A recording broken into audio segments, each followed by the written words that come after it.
Sebenarnya ini HP jadi HP 5G pertama yang Poco luncurin buat produk lini 5G mereka.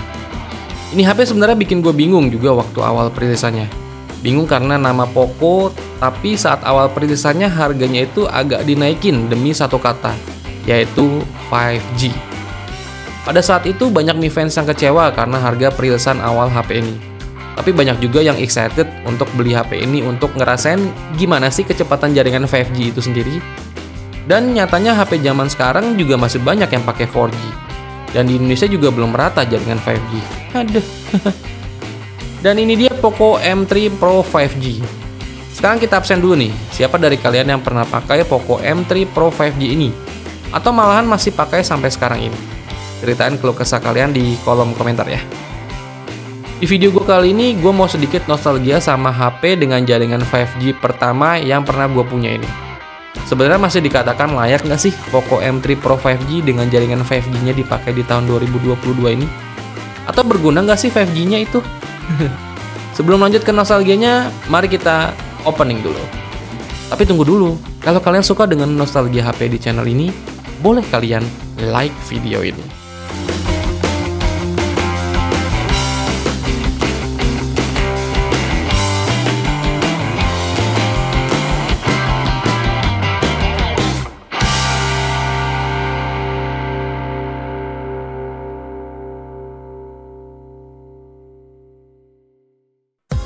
Oke, langsung aja yang pertama pembahasan gue adalah dari segi desainnya. Menurut pribadi gue, desainnya HP Poco M3 Pro 5G ini masih dalam kategori anti-mainstream ya. Kayak Poco yang kita kenal.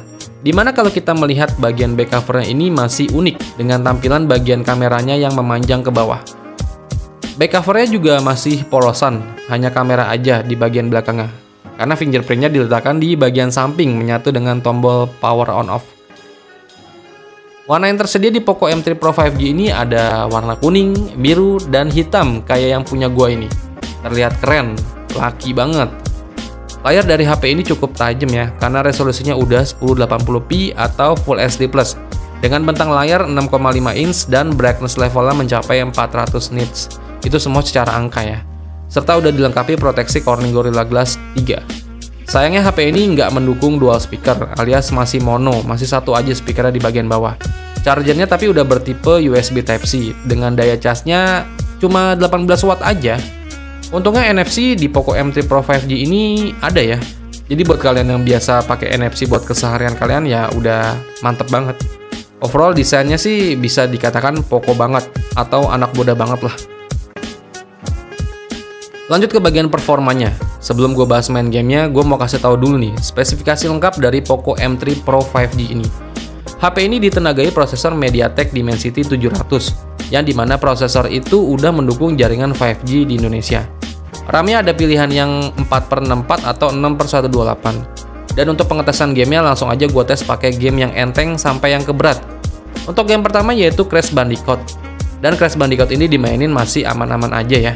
Untuk touchscreen-nya juga berjalan dengan baik pada saat kita pindah-pindahin karakternya, dan juga smooth lah, enteng pokoknya untuk main game-game ringan kayak gini. Game enteng begini mampu disikat sama Poco M3 Pro 5G ini. Lanjut untuk main Mobile Legends, settingan yang didapat itu mentok ultra ya. Untuk main Mobile Legends udah bisa lancar banget di HP ini, walau dalam keadaan barbar sekalipun tanpa ada frame drop. Suhu yang dihasilkan juga masih tergolong adem aja. Satu lagi, game PUBG Mobile untuk di Poco M3 Pro 5G ini udah bisa disetting smooth ultra ya. Main PUBG Mobile di HP ini udah lancar banget. Tapi ketika main udah agak lama, baru dah tuh mulai berasa frame dropnya ketika HP ini udah berasa anget-anget. Yang jelas dari ketiga game yang udah gue tes di atas semua masih bisa berjalan dan nyaman dimainkan. Apalagi refresh rate di HP ini udah bisa 90 Hz. Dimana sepemakaian gue pada saat itu udah lancar banget. Layarnya juga berasa smooth dan enak. Untuk baterainya sendiri di Poco M3 Pro 5G ini kapasitasnya 5000 mAh ya. Udah mendukung fast charging 18 watt, dimana ngecas dari 0 sampai 100 itu masih pakai waktu yang lama, yaitu 2 jaman. Untuk pemakaian gue sehari-hari sih main game atau sekedar scrolling sosial media dari pagi sampai malam itu masih nyisa 20%-an, dengan screen on time mencapai 7 jaman. Dan tergolong HP ini adalah HP yang irit daya. Jadi prosesor Dimensity 700 itu sebenarnya prosesor yang hemat daya. Lanjut di bagian kameranya, Poco M3 Pro 5G ini ada 3 buah lensa ya di bagian belakang. Untuk kamera utamanya beresolusi 48 megapiksel, 2 megapiksel untuk lensa makro dan 2 megapiksel untuk lensa bokehnya. Untuk hasil kameranya itu menurut gua relatif ya, sesuai pendapat kita masing-masing aja. Tapi kalau menurut gua ya hasilnya sih ya cakep-cakep aja sih. Hasilnya itu bagus dengan detail yang oke dan dynamic range yang juga udah cukup baik. Apalagi kalau kita pasang Gcam. Untuk foto malam hari itu cukup mengangkat brightness-nya.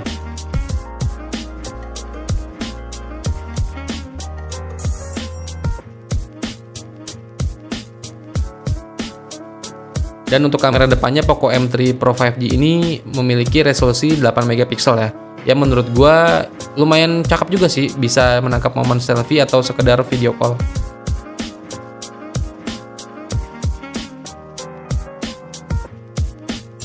Tapi kalau untuk hasil perekaman videonya, HP ini mentok bisa merekam di resolusi Full HD dengan 30 fps aja ya. Yang menurut gua hasilnya itu kurang baik.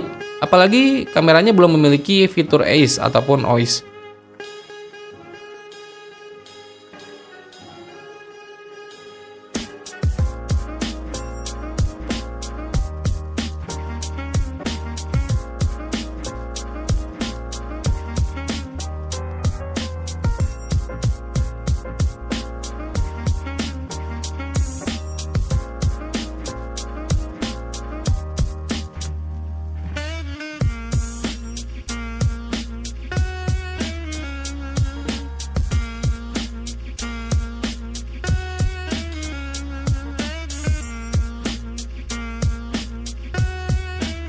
Jadi kesimpulannya untuk kelebihan dari Poco M3 Pro 5G ini menurut pribadi gua sih HP yang cukup dalam segala aspek.